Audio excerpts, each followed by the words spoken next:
Hello students, welcome back. This is Aisan Ali Asamdi and thanks for subscribing our channel and thanks for your love and support.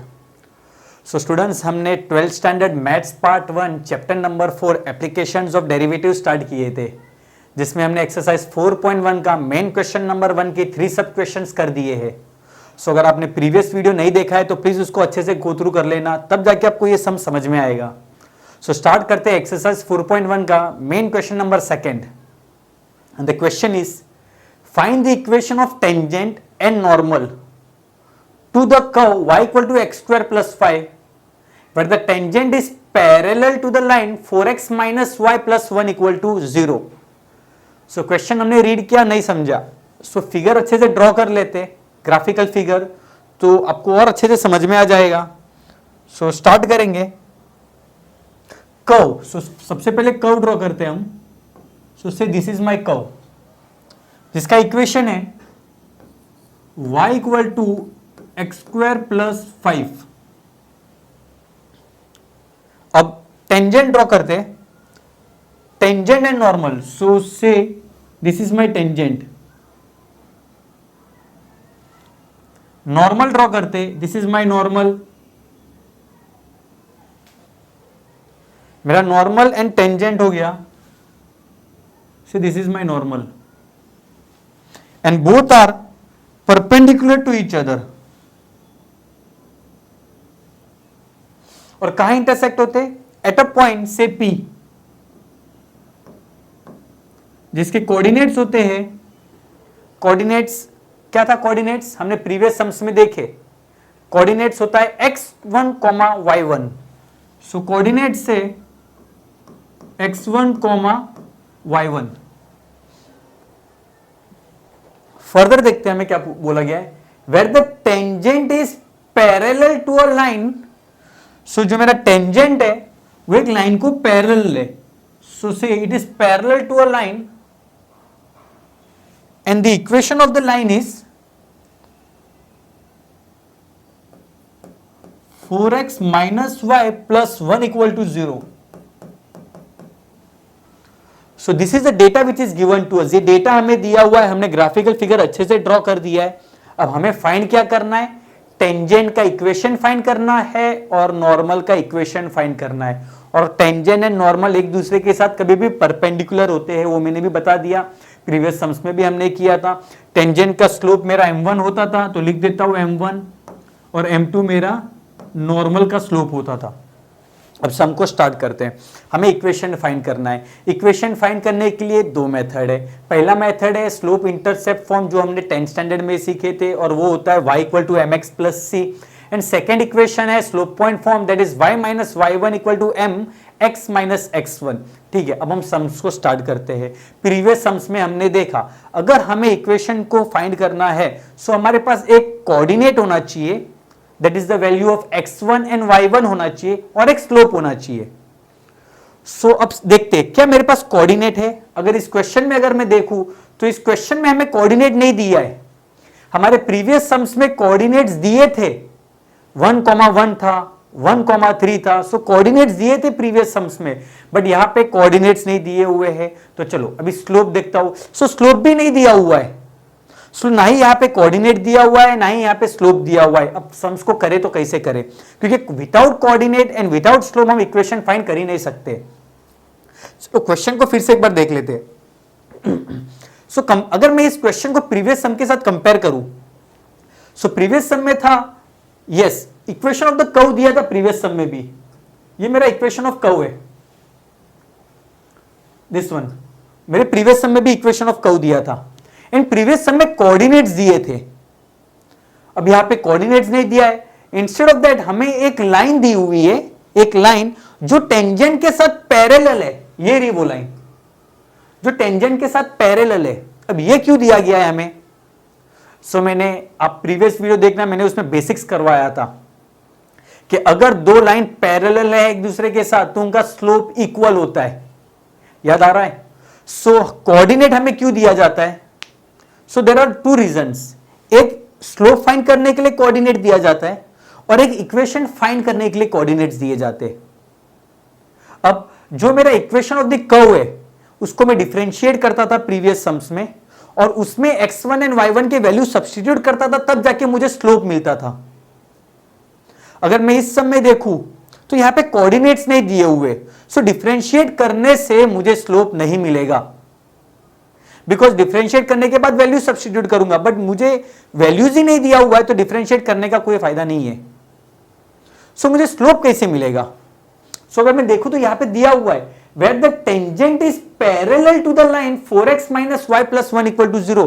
तो tangent जो मेरा है, ये रहा मेरा tangent और ये मेरी लाइन, ये दोनों एक दूसरे के साथ पैरेलल है, और अगर ये दोनों एक दूसरे के साथ पैरेलल है तो ये दोनों का स्लोप इक्वल है। स्लोप मुझे पता चल गया, मुझे स्लोप कैसे मिलने वाला है। जो इस लाइन का स्लोप होगा वही मेरे टेंजेंट का स्लोप होगा, और अगर टेंजेंट का स्लोप मिल जाएगा तो फिर नॉर्मल का भी स्लोप मिल जाएगा। बहुत ही सिंपल है, तो स्लोप तो मिल गए सबके। अब इक्वेशन ऑफ टेंजेंट फाइंड करने के लिए हम यूज करते थे y minus y1 equal to m x minus x1। So मेरे पास कोऑर्डिनेट्स नहीं है, तो कोऑर्डिनेट्स फाइंड करना पड़ेगा। तो कोऑर्डिनेट्स हमें ये केस में फाइंड करना ही पड़ेगा। सो कैसे फाइंड करते, चलो सम को स्टार्ट करते हैं हम।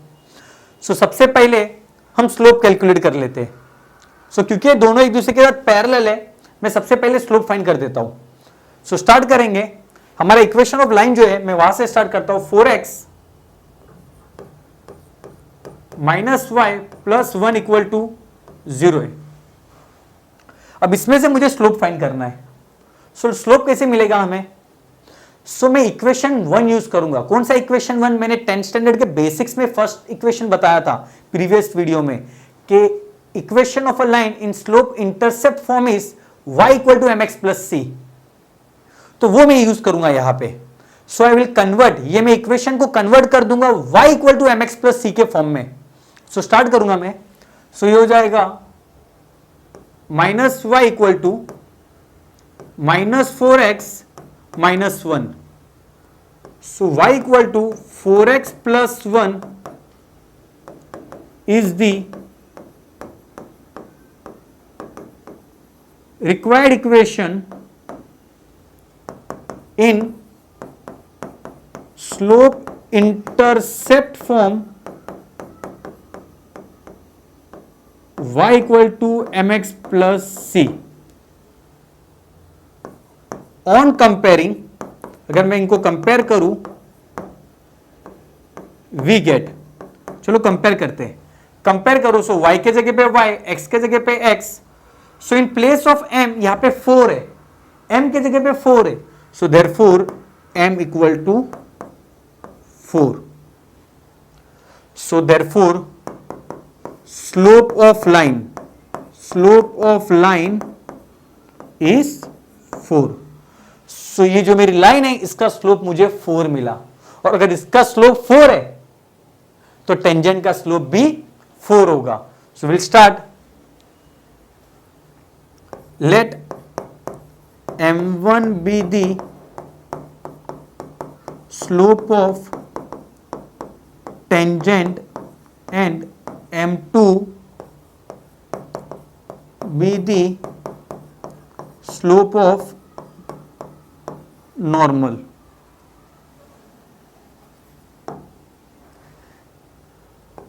since tangent is parallel to line 4x minus y plus 1 equal to 0, therefore tangent का जो स्लोप है वो लाइन का भी स्लोप होगा, एंड देयरफॉर मुझे स्लोप मिल गया m1 इक्वल टू 4। स्लोप मिल गया मुझे, बट मुझे कोऑर्डिनेट्स नहीं मालूम है। सो अब मुझे कोऑर्डिनेट्स को फाइंड करना है। सो कोऑर्डिनेट्स को कैसे फाइंड करते हैं, चलो स्टार्ट करता हूं, देखना ध्यान से। अब क्योंकि कर्व दिया हुआ है, I will use the curve. देखो कैसे कोऑर्डिनेट्स को फाइंड करते हैं। हमें x1 और y1 का वैल्यू फाइंड करना है, x1 एंड y1। सम्स को स्टार्ट करते हैं। मेरे पास कर्व है, कर्व का इक्वेशन है y equal to x square plus 5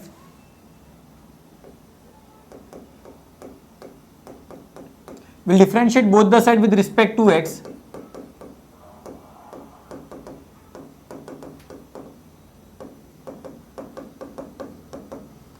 So dy by dx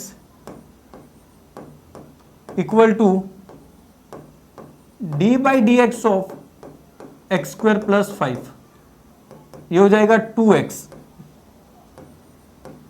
dy by dx. So dy by dx का वैल्यू है 2x. What is dy by dx? It is the slope of the tangent in general form है ये. But मुझे slope of the tangent कहां पे चाहिए? Eight a point P x1, y1. So x1, y1 को हमने define नहीं किया है पहले, सो मैं डिफाइन कर देता हूं. Let point P x1, y1 be the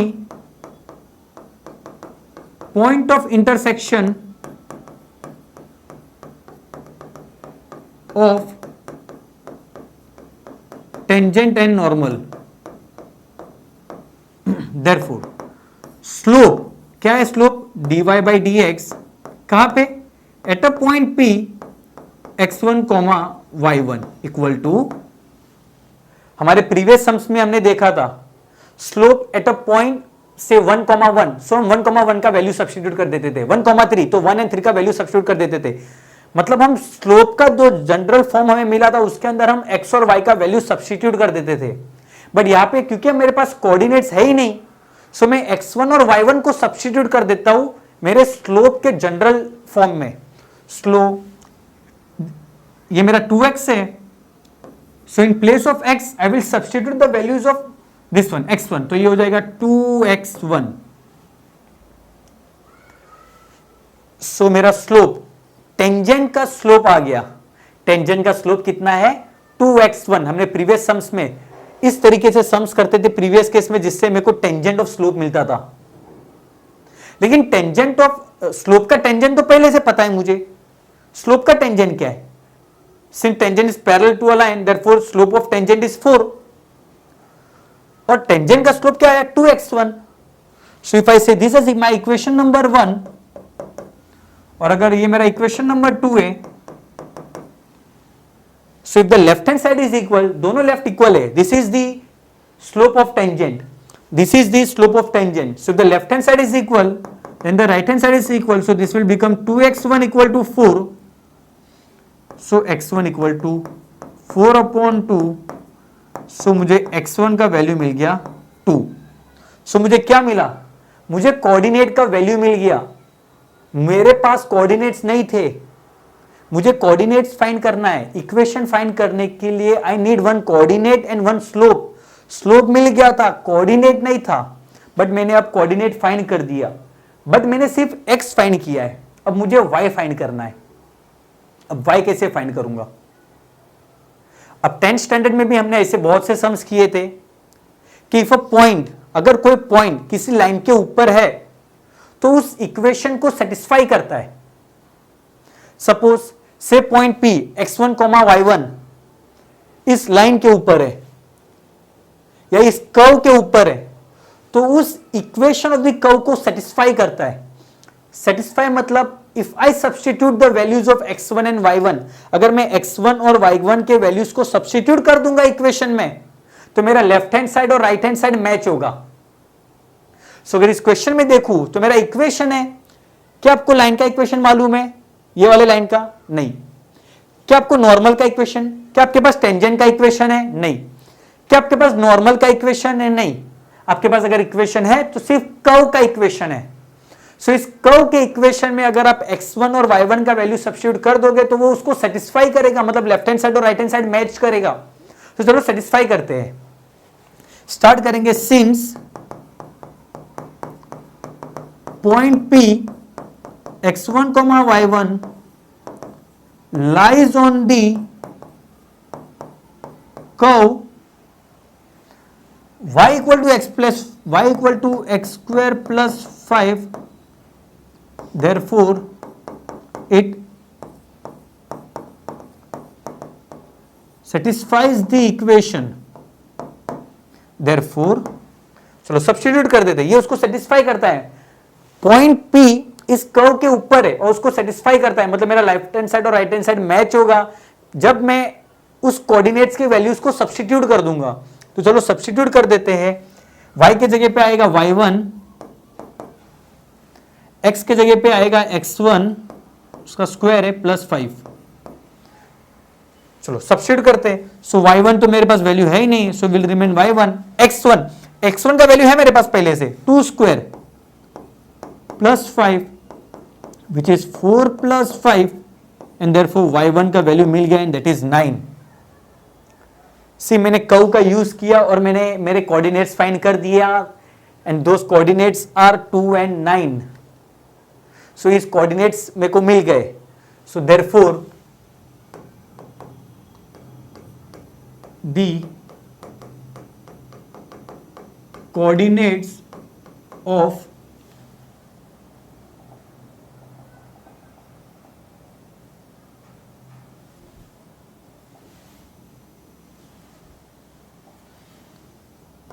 therefore the coordinates of point P R के कोऑर्डिनेट्स क्या है? Point P 2,9। सो मुझे कोऑर्डिनेट्स मिल गए। अब मेरे पास कोऑर्डिनेट भी है और मेरे पास स्लोप भी है टेंजेंट का।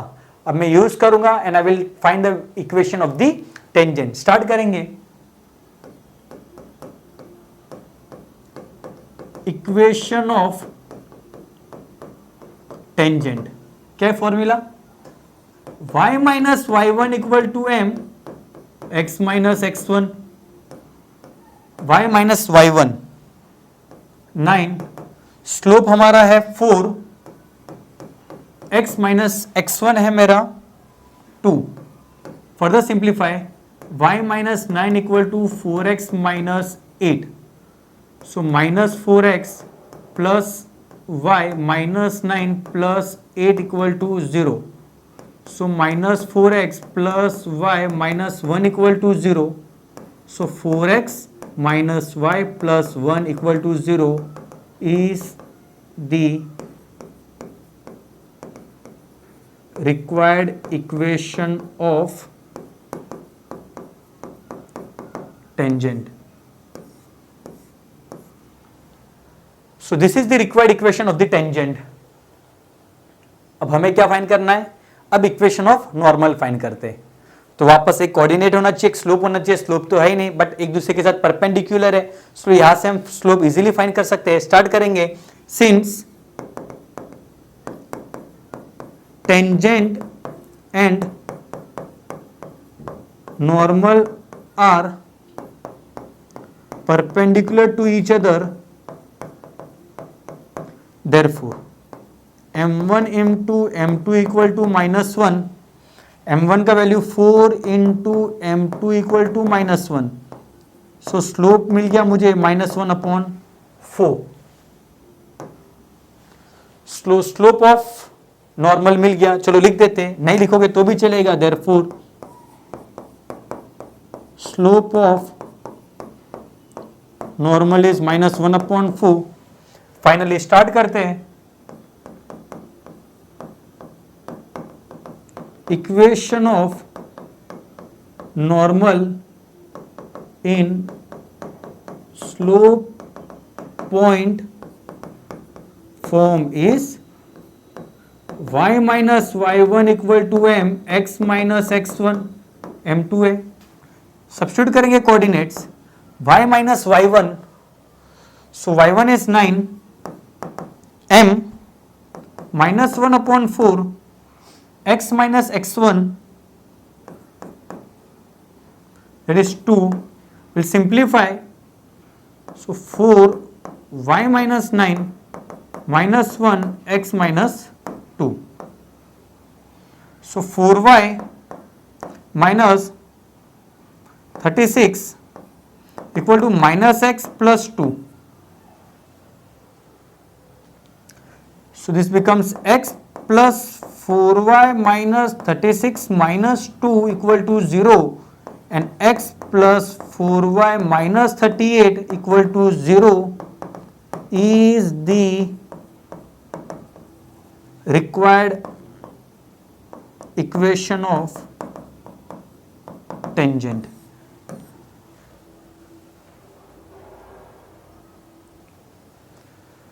So हमने दोनों टेंजेंट और नॉर्मल का इक्वेशन फाइंड कर दिया. सो कोऑर्डिनेट्स को आपने देखा हमने कैसे फाइंड किए. सो अगर कोई पॉइंट किसी लाइन के ऊपर लाई करता है तो उस इक्वेशन को सेटिस्फाई करता है. सो अगर उसके वैल्यूज उसमें सब्स्टिट्यूट कर दोगे तो हम इजीली x1 और y1 का वैल्यू फाइंड कर सकते हैं. अगर इस इक्वेशन में, अगर इस ग्राफिकल फिगर में अगर हम देखें तो point P x1, y1 tangent पे भी लाई करता है, नॉर्मल पे भी लाई करता है और मेरे कर्व पे भी लाई करता है. सो मेरे पास तीन इक्वेशन है. एक इक्वेशन मुझे क्वेश्चन में दिया हुआ है y equal to x square plus 5. Second equation है मेरा 4x minus Y plus 1 and last equation है x प्लस 4y माइनस 38. ये तीनों इक्वेशन के ऊपर पॉइंट P लाई करता है. So you can use any one equation. आप कोई भी इक्वेशन को फाइंड यूज कर सकते हो, आपको x1 और y1 का वैल्यू मिल जाएगा. जैसे कि आपको यहाँ पे x1 का वैल्यू मिल गया 2. सो मैंने कौन से इक्वेशन में सब्स्टिट्यूट कर दिया? ये इक्वेशन में सब्स्टिट्यूट कर दिया, बिकॉज उस वक्त मेरे पास एक ही इक्वेशन था. सो मुझे y1 का वैल्यू मिल गया. बट अगर मैं इसमें भी सब्स्टिट्यूट करूंगा ना, आपको y1 का वैल्यू 9 आएगा और इसमें भी सब्स्टिट्यूट करेंगे तो भी आपको y1 का वैल्यू 9 आने वाला है. ठीक है. सो आई होप आपको ये सम समझ में आया होगा. कंटिन्यू करते हैं with the last sum of this exercise. तो स्टूडेंट्स कंटिन्यू करते हैं हम एक्सरसाइज 4.1 का last sum and the question is find the equation of tangent and normal to the curve y equal to 3x square minus 3x minus 5 where the tangent is parallel to the line 3x minus y plus 1 equal to 0. So ये question है. So it is similar to the second question. 4.1 का main question number जो second है उसके जैसा ही है, सिर्फ equation अलग है. सो मैंने स्टूडेंट्स पहले से सम कर दिया है बिकॉज टाइम कंज्यूमिंग होता है. सो मैंने कर दिया है. सो प्लीज अच्छे से गो थ्रू कर लेना. मैं आपको एक्सप्लेन कर देता हूँ क्वेश्चन, आंसर भी, सोल्यूशन पार्ट. सो क्वेश्चन समझ में नहीं आ रहा है तो सबसे पहले उसको ग्राफिकल रिप्रेजेंट कर देते हैं. सो अगर मैं ग्राफिकली रिप्रेजेंट करूं तो मैंने एक कर्व ड्रॉ किया है जिसका इक्वेशन है y equal to 3x square minus 3x minus 5 मैंने मेंशन कर दिया है. Further where the tangent is parallel to the line 3x minus y plus 1 equal to 0. So जो मेरा टेंजेंट है वो एक लाइन को पैरेलल है जिसका इक्वेशन भी मैंने लिख दिया है. अब मैंने नॉर्मल भी ड्रॉ कर दिया and the tangent and normal are always perpendicular to each other. मैंने perpendicular का साइन भी पुट कर दिया and they are intersecting at a point P जिसके कोऑर्डिनेट से x1, y1.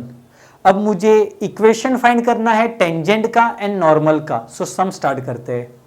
अगर आपको इक्वेशन फाइंड करना हो तो आपके पास एक स्लोप होना चाहिए और एक कोऑर्डिनेट होना चाहिए. आपके पास स्लोप भी नहीं है, आपके पास कोऑर्डिनेट भी नहीं है. सो स्लोप को सबसे पहले फाइंड करते हैं हम. स्लोप को कैसे फाइंड करते? सो मेन क्वेश्चन नंबर 1 में हमने सीखा how to find the slope. Curve का डेरिवेटिव लेंगे, फिर उसमें कोऑर्डिनेट्स के वैल्यूज को सब्स्टिट्यूट कर देंगे, तब जाके हमें स्लोप मिलता है. बट यहाँ पे तो कोऑर्डिनेट्स ही नहीं दिए हैं. सो कैसे फाइंड करेंगे स्लोप? स्लोप कोऑर्डिनेट्स के जगह पे यहाँ पे अदर इंफॉर्मेशन दिया हुआ है और वो है where the tangent is parallel to the line. मतलब जो मेरा टेंजेंट है ना वो पैरेलल है मेरे लाइन के साथ, जिसका इक्वेशन है 3x minus Y plus 1 equal to 0. और बिकॉज ये दो लाइन पैरेलल है उनका स्लोप्स कभी भी इक्वल होता है. पैरेलल लाइन के स्लोप्स कभी भी इक्वल होते हैं. सो जो इसका स्लोप होगा वही मेरे टेंजेंट का स्लोप होगा. तो चलो इस लाइन का स्लोप फाइंड करता हूं मैं. सो मेरा इक्वेशन है 3x minus Y plus 1 equal to 0. इसका स्लोप फाइंड करना है. स्लोप फाइंड करने के लिए इस इक्वेशन को मैं स्लोप इंटरसेप्ट फॉर्म में कन्वर्ट कर देता हूं. और स्लोप इंटरसेप्ट फॉर्म कौन सा है? 10th स्टैंडर्ड कोऑर्डिनेट ज्योमेट्री में हमने किया है, y equal to mx plus c. So इस इक्वेशन को मैं y equal to mx plus सी के फॉर्म में कन्वर्ट कर दूंगा, फिर उसको कंपेयर करूंगा और मुझे स्लोप मिल जाएगा. सो स्टार्ट किया मैंने. So 3x minus Y plus 1 equal to 0, y equal to mx plus सी के फॉर्म में कन्वर्ट कर दिया which is in the form of y equal to mx plus C. On comparing मुझे y m का value मिल गया 3. Therefore slope of line is 3. अब ये जो लाइन है वो टेंजेंट के साथ पैरेलल है, सो उसका स्लोप भी मैच होगा। सो टेंजेंट का स्लोप मैंने आई टू केस m1 और नॉर्मल का m2, so let m1 be the slope of tangent and m2 be the slope of normal.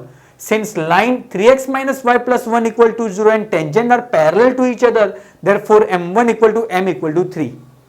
Slope मिल गया। अब सिर्फ कोऑर्डिनेट फाइंड करना है, तो चलो कोऑर्डिनेट फाइंड करते हैं। बट कोऑर्डिनेट फाइंड करूं उससे पहले चलो मैं नॉर्मल का भी स्लोप फाइंड कर देता हूं। सो आप नॉर्मल का स्लोप बाद में भी फाइंड कर सकते हो, अभी भी फाइंड कर सकते हो। तो मैंने प्रीवियस सम में बाद में फाइंड किया, यहां पे मैं अभी सिंप्लीफाई कर देता हूं। अब मुझे मालूम है normal and tangent are perpendicular each other, और अगर दो लाइंस परपेंडिकुलर है तो product of their slope is -1।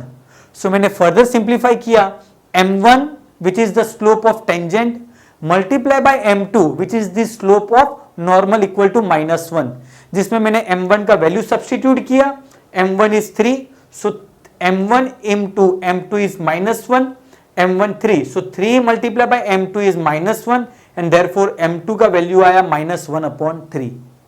अब हमें कोऑर्डिनेट्स फाइंड करने, स्लोप मिल गए, नॉर्मल का भी स्लोप मिल गया, टेंजेंट का भी स्लोप मिल गया। अब मुझे कोऑर्डिनेट फाइंड करना है। सो कोऑर्डिनेट प्रीवियस सम में कैसे फाइंड किए थे, हम कैसे फाइंड करेंगे, जो डेटा है मेरे पास मैं उससे फाइंड करता हूं। सो कैसे फाइंड करूंगा, सो मेरे पास कर्व है और कर्व का इक्वेशन है y equal to 3x² - 3x - 5। अब इसको जब हम डिफरेंशिएट करते हैं तो हमें मिलता है स्लोप का value in general form, slope का वैल्यू इन जनरल फॉर्म मिलता है। वो जनरल फॉर्म के अंदर when we substitute x1 and y1 तब जाके हमको स्लोप मिलता है, बट स्लोप तो पहले से मालूम है। सो मैं I will same procedure apply करूंगा और x1 और y1 को सब्स्टिट्यूट कर दूंगा, फिर उसको इक्वेट करेंगे। देखते हैं हम सम करेंगे, आपको अच्छे से समझ में आ जाएगा। मैंने स्टार्ट कर दिया, y equal to 3x² - 3x - 5, उसको डिफरेंशिएट कर दिए, सो आया dy बाई dx 6x - 3। ये मेरा स्लोप है, slope of the tangent in general. But मुझे चाहिए eight a point p x1, y1, उस पॉइंट पे स्लोप कितना है। सो मैं x1 और y1 को सब्स्टिट्यूट कर दूंगा। Slow let point p x1 be the point of intersection of curve tangent, और उस पॉइंट पे स्लोप कितना है। सो x के जगह पे x1 सब्स्टिट्यूट कर दिया, y था ही नहीं तो y हमने नहीं सब्स्टिट्यूट किए। सो 6x1 - 3 ये मेरा स्लोप है। ये किसका स्लोप है, ये टेंजेंट का स्लोप है। बट टेंजेंट का स्लोप तो हमने कैलकुलेट कर दिया है पहले से, टेंजेंट का स्लोप इज 3 और टेंजेंट का स्लोप हियर इज 6x1 - 3। सो हम इसको इक्वेट कर सकते हैं because the left hand sides are equal, therefore the right hand sides are also equal. So 3 equal to, so ये हो जाएगा 3 equal to 6x1 - 3। So equate हो गए बिकॉज दोनों स्लोप है, ये भी स्लोप है और ये भी स्लोप है। सो आई कैन इक्वेट करने पे मुझे x1 का वैल्यू आ गया 1, x1 मिल गया। अब हमें सिर्फ y1 फाइंड करना है। सो अगर कोई पॉइंट किसी लाइन के ऊपर या किसी कर्व के ऊपर होता है तो वो उसको सेटिस्फाई करता है। सेटिस्फाई मतलब उसके लेफ्ट हैंड साइड और राइट हैंड साइड मैच होते हैं व्हेन वी सब्स्टिट्यूट, जब हम उस कोऑर्डिनेट्स को सब्स्टिट्यूट कर देंगे। तो चलो अब जो कोऑर्डिनेट्स है उनको सब्स्टिट्यूट कर देता हूं इस कर्व के अंदर, तो सब्स्टिट्यूट करता हूं मैं, बट चलो सब्स्टिट्यूट कर देते पहले। सो मेरा इक्वेशन है y equal to 3x² - 3x - 5।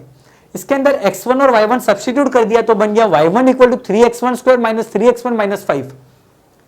अब मुझे y1 और x1 का वैल्यू फाइंड करना है। मैं क्या कर रहा हूं बच्चों, मैं x1 और y1 का वैल्यू फाइंड कर रहा हूं। सो x1 तो मिल चुका है, तो चलो x1 को सब्स्टिट्यूट कर देता हूं इसमें। सो x1 1 है, सो x1 के जगह पे 1 सब्स्टिट्यूट कर दिया मैंने, तो y1 का वैल्यू आ गया -5 and therefore 1, -5 are the coordinates of that point p।